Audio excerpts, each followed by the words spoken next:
வணக்கம், வாழ்க வளமுடன். இந்த ஏஜிங் ஃபேக்டர்னு ஒன்று சொல்கிறாங்க இல்லையா, முதுமை வயதாட்சிங்கிறது.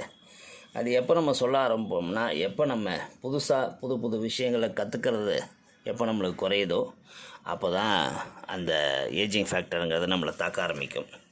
நீங்கள் தினந்தோறும் கற்றுக்கொள்ளும் ஆற்றலோடு இருந்தீங்கன்னா உங்களுக்கு முதுமை என்பதே கிடையாதுங்கிறது தான் என்னோடய வாதம். நான் இப்போ புதுசாக ஒன்று கற்றுக்கிட்டேன், அந்த பதிவு உங்களுக்கு. ஏன்னா இது ஒரு அவேர்னஸ் பதிவாகவும் எடுத்துக்கலாம்.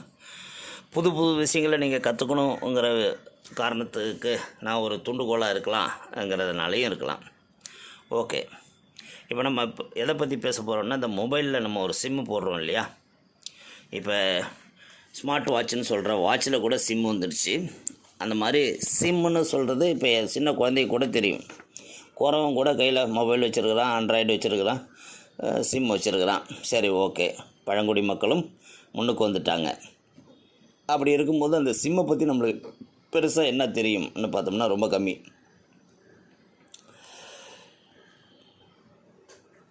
அப்படி அந்த சிம்மை பற்றி இப்போ பார்க்க போகிறோம்.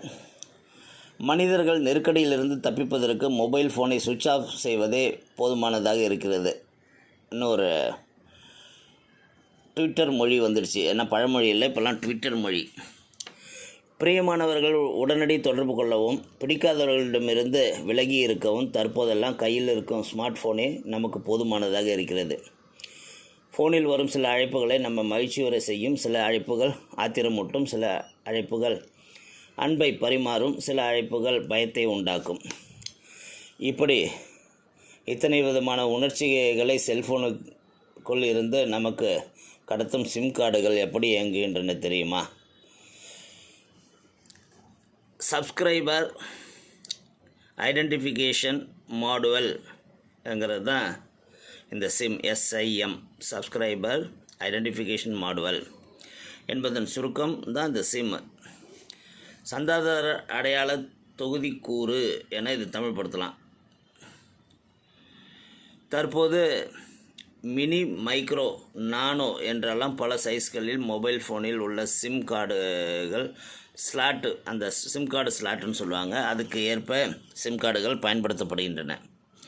1991ஆம் ஆண்டில் மூனிஷ் நகரில் இயங்கும் ஒரு கம்பெனி முதலாக சிம் கார்டை உருவாக்கியது. அப்போது கிரெடிட் கார்டு போன்ற இருந்த சிம் கார்டின் அளவு அதன் பின் படிப்படியாக குறைக்கப்பட்டு தற்போது விரல் நுனி அளவுக்கு சுருங்கிவிட்டது. இதனால் மற்ற உதிரி பாகங்களுக்கும் இடவசதி ஏற்பட்டது. அதாவது சிம் கார்டு கண்டுபிடிக்கப்பட்டப்போ கிட்டத்தட்ட நம்மளோட டெபிட் கார்டு, கிரெடிட் கார்டு சைஸில் இருந்திருக்குது. உலக அளவில் அதிகம் பயன்படுத்தப்படும் GSM ஃபோன்களுக்குத்தான் பொதுவாக சிம்கள் தேவைப்படுகின்றன. சர்வதேச கார்டு உற்பத்தியாளர்கள் அமைப்பின் தகவலின்படி இன்றைய தேதியில் 700 கோடிக்கும் அதிகமான டிவைஸ்கள் செல்லுலர் நெட்வொர்க்குடன் இணைக்கப்பட்டுள்ளன.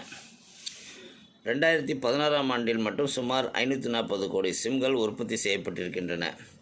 சிம் கார்டின் பின்புறம் சிறிய சிப் இருப்பதை அனைவரும் பார்த்திருப்பீர்கள். அந்த சிப்பில் தான் நெட்வொர்க் தொடர்பான தகவலும் சந்தாதாரின் விவரங்களும் சேமிக்கப்படும். சிம் கார்டு இல்லாமலே GSM ஃபோனால் மொபைல் நெட்வொர்க்குடன் தொடர்பு கொள்ள முடியாது. மனிதனின் கைரேகை போல இந்த சர்வதேச தனித்தன்மை வாய்ந்த எண்ணானது ஒவ்வொரு சிம் கார்டுக்கும் வேறுபடும். இதன் மூலம் ஒவ்வொரு சிம் கார்டையும் உலகில் எந்த மூலையில் இருந்தாலும் தனியாக இனங்காண முடியும். அதுபோல் ஒவ்வொரு சிம் கார்டிலும் பாதுகாப்பை உறுதி செய்யக்கூடிய வகையில்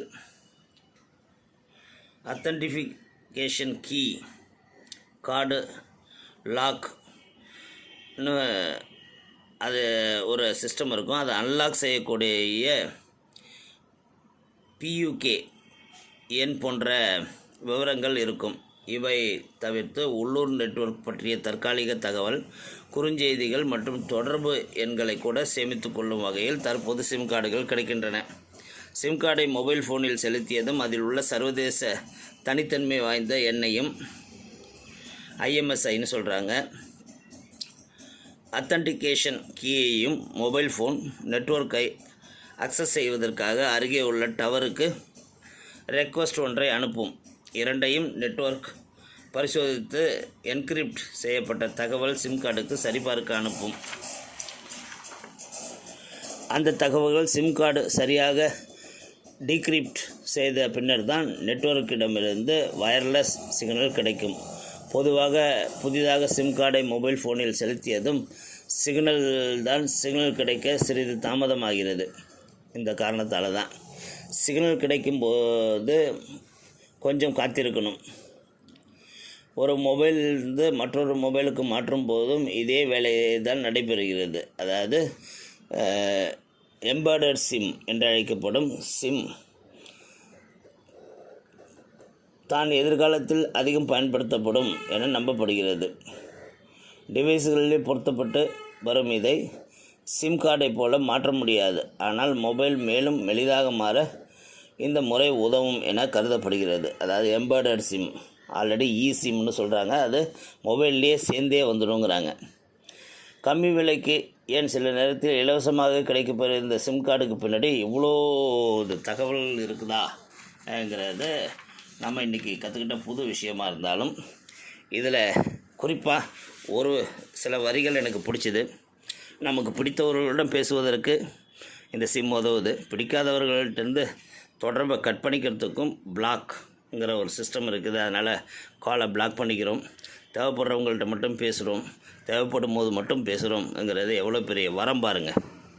அதனால் மொபைல் ஃபோன் ரொம்ப தப்புன்னு சொல்கிறவங்கள்ட்ட நான் கொஞ்சம் வித்தியாசப்படுறேன். மொபைல் ஃபோன் ரொம்ப நல்லது. அதை நீங்கள் எப்படி எதுக்காக பயன்படுத்துகிறீங்கிற அந்த ஒரு கேள்வி தான் ஒவ்வொருத்தவங்களுக்கும் வித்தியாசப்படுது.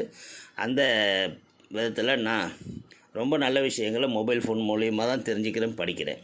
வாழ்க வளமுடன்.